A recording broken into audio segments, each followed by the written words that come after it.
बिस्मिल्लाहिर्रहमानिर्रहीम।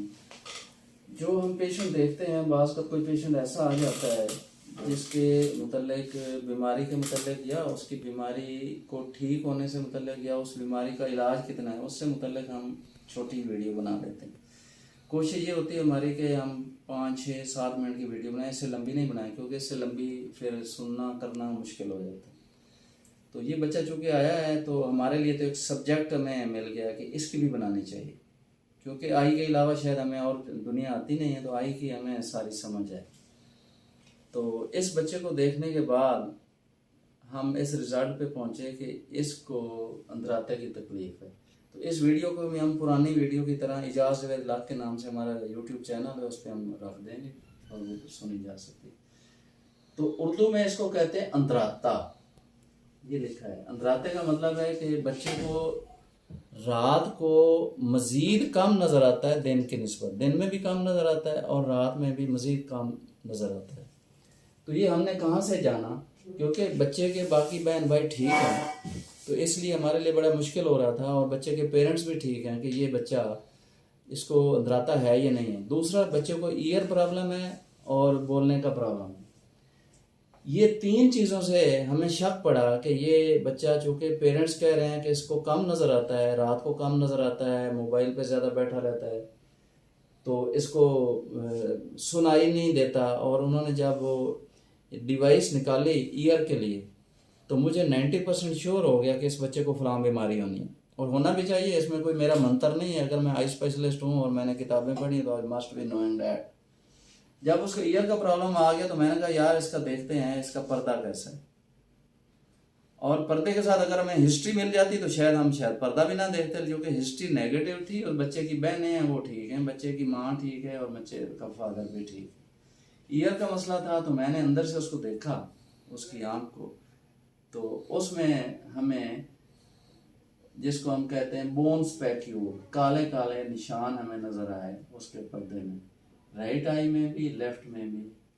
तो अब पेरेंट्स ने पूछा कि हमें बताओ कि इस बच्चे को क्या है, तो मैंने सोचा कि नहीं यार इसको डायलेट कर लेते हैं। डायलेट का मतलब है कि हम बच्चे की आंख में दवाई डालते हैं, दवाई डालने के बाद वो पुतली ज़रा से बड़ी हो जाती है, बड़ी होने के साथ ये हम अपना सारा पर्दा अच्छे तरीके से देख सकते हैं, और जो हम बात करेंगे वो ज़्यादा ऑथेंटिकेटेड होगी और उसकी वैल्यू ज़्यादा होगी। तो हमने बच्चे को वो डाला, कतरे डाले, और उसके बाद हमने दोबारा देखा और हमने कंफर्म कर लिया कि जो पहले काले निशान हमें नज़र आ रहे थे पर्दे पे, तो ये डायग्नोज हो गया कि ये अंदराते का या रेटिनाइटिस पिगमेंटोसा उसके कहते हैं उसका मरीज है। अब नेक्स्ट क्वेश्चन जिसका जवाब मुझे देना है वो ये है कि इसके बाकी बहन भाइयों को क्यों नहीं है। तो चूंकि ये डिजीज जीन्स की है उनमें क्यों नहीं है, क्योंकि इसकी ट्रांसमिशन होती है autosomal dominant, autosomal recessive, x link और स्पोरेडिक। ये 1, 2, 3, 4 किस्म के तकरीबन मोड्स हैं जिससे ये बीमारी फैलती है। हो सकता है कि इनके बाकी सारे बच्चे ठीक हैं और ये ऑटोसोमल रिसेसिव हो या स्पोरेडिक हो, तो किसी को भी नहीं, जैसे एक बच्चे को हो गया। तो एक तो ये है हमें करना चाहिए कि इनकी हिस्ट्री है कि बच्चे ठीक हैं, इसके बावजूद भी देखना चाहिए। इसका भी एक लॉजिक है कि क्यों देखना है, क्योंकि इस डिजीज की अक्रेंस मुख्तलिफ हो सकती है। हो सकते हैं उनके कान ठीक हों और उनकी ज़बान ठीक हो, लेकिन इसके बावजूद उनमें कुछ निशान हों, और अर्ली एज में ये निशान बाज़ हमें मिलते नहीं हैं और मरीज़ को मसला भी कोई नहीं होता। सबसे बड़ा डिलेमा ये है कि जैसे जैसे एज बढ़ती जाती है ये बीमारी भी बढ़ती जाती है, और दुनिया की कोई ताकत इसको रोक नहीं सकती, क्योंकि पीछे से इसके पैदाइशी तौर पे जो सिग्नल्स आ रहे हैं वो ये सिग्नल आ रहे हैं कि जी इसने बढ़ना है, इसने बढ़ना है, इसने भी बढ़ना है, इसने भी बढ़ना है। अच्छा, अब ये बढ़ेगी तो सही, नज़र कम होगी, लेकिन इसके साथ और कुछ एसोसिएटेड चीज़ें हैं। आँख का कार्निया जो है, ये सामने वाला जो शफाफ कार्निया है, बाज़ का इसका भी मसला होता है, लेकिन इस बच्चे को मसला नहीं है। नेक्स्ट आ जाता है लेंस। बाज़ लोगों को लेंस यानी उसको मोतिया हो जाता है, लेकिन इस बच्चे को भी नहीं है। तीसरा हो जाता है कि बच्चे को काला मोतिया हो जाता है मरीजों को, इस बच्चे को काला मोतिया भी नहीं है। चौथा आ गया डिस्क है, मैकुला है एंड ब्लड वेसल है। ये 3 चीजें वो हैं जो हमें पर्दे में नजर आती हैं। तो इसको हम कहते हैं ट्राइएड। तो ट्राइएड का मतलब है कि ये 3 चीजें जब आ जाएं तो ये पक्का केस है, दुनिया की कोई ताकत इसको ये नहीं कह सकती कि ये रेटिनाइटिस पिगमेंटोसा नहीं है। अभी हमें इनमें ट्राइएड में 2 चीजें मिली हैं, एक हमें ये बोन स्पैक्यूल्स मिले हैं और ब्लड वेसल पे कुछ फेंडिंग मिली है। अभी तक इसका मैकुला ठीक है, राइट आई का भी लेफ्ट का भी मैकुला ठीक है, अभी तक डिस्क भी ठीक है। लेकिन इसकी जो डिजीज की प्रोग्रेशन है, जो किताबों में लिखी है, जो दुनिया के एक्सपीरियंस में आ रही है, जो डॉक्टरों के एक्सपीरियंस में आ रही है, वो ये है कि इसको भी इन्वॉल्व कर लेती है, ये देखने वाला जो अच्छा एरिया है, और डिस्क को भी इन्वॉल्व कर लेती है, फिर ये ट्राइएड बन जाता है। यानी इसने डिस्क को भी इन्वॉल्व कर लिया, मैकुला भी इन्वॉल्व कर लिया, ब्लड वेसल को भी, बोन स्पैक्यूल्स भी बन गए। अब अगला ट्रीटमेंट जिसमें मरीज और उसके लवाहिकीन इंटरेस्टेड हैं वो ये है कि ट्रीटमेंट क्या है।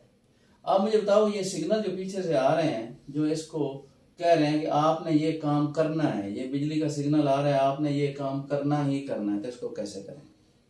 दुनिया में कुछ काम ऐसा हुआ है, पाकिस्तान में अभी नहीं हुआ, कि जीन्स थेरेपी एक होती है, वो इंजेक्ट कर देते हैं, कि जीन्स इंजेक्ट कर देते हैं और जहां ये प्रोग्रेशन ये रुक जाती है। लेकिन वो 2-3 डोजेज लगानी पड़ती हैं। इस पे मेरा एक लेक्चर हो चुका है इधर पीएमसी में, और वो डोजेज जो हैं वो महंगी हैं, कम से कम 20-25 लाख की एक डोज है। वो 2-3 डोजेज जो है ना वो जीन्स थेरेपी की हो सकती है। दुनिया में कुछ काम हो रहा है, लेकिन उसकी सक्सेस भी कोई बंदा कह नहीं सकता कि कितना ठीक हो गया, कितना ठीक नहीं हो गया। हाँ, अगर उसको ऐनक लगती है, जैसे इस बच्चे को लग रही थी, आज हम कार्ड दे रहे हैं, ऐनक लगा लें, चले कुछ फायदा होगा, नंबर 1। नंबर 2, ये डिजीजेस देखते रहे, ये तो नहीं हो रही उसको। नंबर 3, अगर इसको ट्रायड हो रहा है किसी मौके पे, तो आप उसको सप्लीमेंट कोई दवाई दे सकते हैं। नंबर 4 ये है कि खुदा ना खास्ता ये autosomal dominant recessive x-linked sporadic की किसी किस्म में आ रहा है, तो बाकी बच्चों को भी देखना चाहिए। इसमें अगर कोई आपको क्वेश्चन है तो पूछ लें।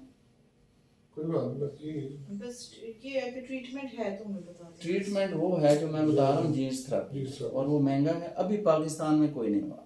इंशाल्लाह मेरी कोशिश ये है कि हम में से कुछ सीनियर डॉक्टर उसको करने की ट्राई करेंगे। लेकिन डॉक्टर साहब, ये नजर जो इसकी जो अभी बढ़ी हुई है, ये अभी इधर रुक जाएगी अभी, है कि ये बढ़ने के चांस नहीं इसकी नजर? ये नजर असल में बढ़ने का जो है ना, ऐनक का नंबर, इधर हम ऐनक लगा देंगे, ये तो इसकी एज के साथ चेंज होता रहेगा, क्योंकि बच्चे ने बड़ा होना है, उसका फेस चेंज होगा, उसकी कद बढ़ेगा, तो ऐनक का नंबर चेंज होता रहेगा। वो आप दिखाते रहें, जितनी चेंज आएगी हम उसको देखते रहें। इस ऐनक से लगाने से कुछ फायदा उसको जरूर होगा, क्योंकि ऐनक लग रही है, लेकिन ये जो उसको सिग्नल्स आ रहे हैं ये मुश्किल है। और जो इसका ईयर का प्रॉब्लम है, या वो भी उसी डिजीज से मुतल्लिक उसमें एसोसिएट होता है।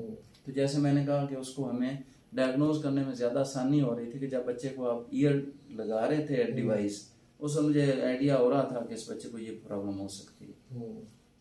ठीक, सभी बच्चों में आ जाती है, जो डॉग बच्चे हैं उनमें है। हाँ, ये जो ना बच्चे, हाँ, कान का मसला, ये इस बीमारी से एसोसिएट होता है। और जिसको ये कान का मसला होता है, ये ज्यादा सीवियर बीमारी होती है। मैंने ऐसे छोटे बच्चे जिनमें ये आरपी ढूंढना मुश्किल हो जाता है, वो बच्चे होते हैं जिनके ईयर का प्रॉब्लम नहीं होता। जब ईयर का प्रॉब्लम होता तो ये निशान ढूंढने आसानी से मिल गए थे, वरना हो सकता है इसको 5-7 साल और ना मिलते हैं हमें निशान। तो शुरू में ये निशान इतने पक्के नहीं होते, तो जैसे जैसे एज बढ़ती है वो जरा पक्के होते रहते हैं। तो फिर एंड पे या वही जीन्स थेरेपी या बाज का हम कोई स्पेशल एनके दे देते हैं, अगर बच्चे की नजर बहुत ही कम हो जाए तो उसको हेल्प करें। ठीक है।